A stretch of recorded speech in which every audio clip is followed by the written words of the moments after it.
Richmond, Virginia. Virginia Governor Ralph Northam's push to ban the sale of assault weapons failed Monday after some of his fellow Democrats balked at the proposal. Senators voted to shelve the bill for the year and ask the State Crime Commission to study the issue, an outcome that drew cheers from a committee room packed with gun advocates. 4 Democrats, most of them moderates, joined Republicans in Monday's committee vote, rejecting legislation that would have prohibited the sale of certain semi-automatic firearms, including popular AR-15-style rifles, and banned the possession of magazines that hold more than 12 rounds. The bill was a top priority for Northam, who has campaigned heavily for a broad package of gun control measures. The governor's spokeswoman, Alina Yarmosky, said he's disappointed with the result but determined to continue to press for the measure. "We will be back next year," she said. David Majure, a gun rights supporter who attended the committee hearing, said he's glad about Monday's results but not convinced the bill is dead for the year. "I'm happy about it, but I don't trust them," he said. Virginia is the current epicenter of the country's heated debate over guns, as a new Democratic majority seeks to enact strict new limits. Democrats ran heavily on gun control during last year's legislative elections when they flipped control of the General Assembly for the first time in more than 2 decades. But gun owners, especially in rural communities, have pushed back hard. Last month, tens of thousands of guns rights activists from around the country flooded the Capitol and surrounding area in protest, some donning tactical gear and carrying military-style rifles.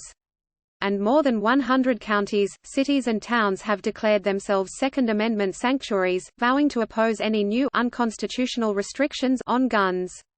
The proposed assault weapon ban has received the most opposition. Gun owners have accused the governor and others of wanting to confiscate commonly owned guns and accessories from law-abiding gun owners. Northam and his allies have said repeatedly they do not want to confiscate guns, but argued that banning new sales of assault weapons and high-capacity magazines would help prevent mass murders. This bill will save lives, said Democratic Del. Mark Levine, who sponsored the legislation. Earlier proposals to ban possession of AR-15-style rifles or to require owners to register them with state police have been scrapped. The governor had hoped a watered-down version would win over enough Democratic moderates for passage. But moderate Democrats in the state Senate have said for weeks they are uncomfortable passing legislation that would affect so many current gun owners.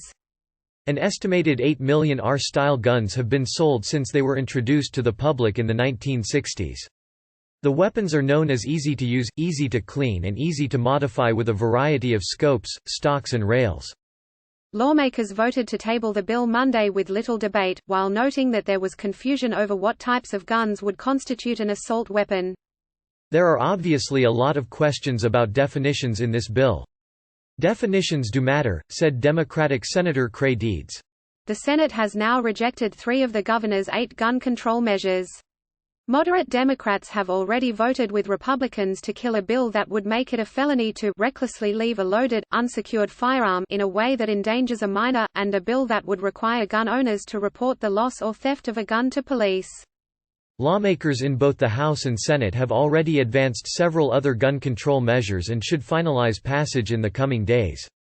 Those bills include limiting handgun purchases to once a month, universal background checks on gun purchases, allowing localities to ban guns in public buildings, parks and other areas, and a red flag bill that would allow authorities to temporarily take guns away from anyone deemed to be dangerous to themselves or others.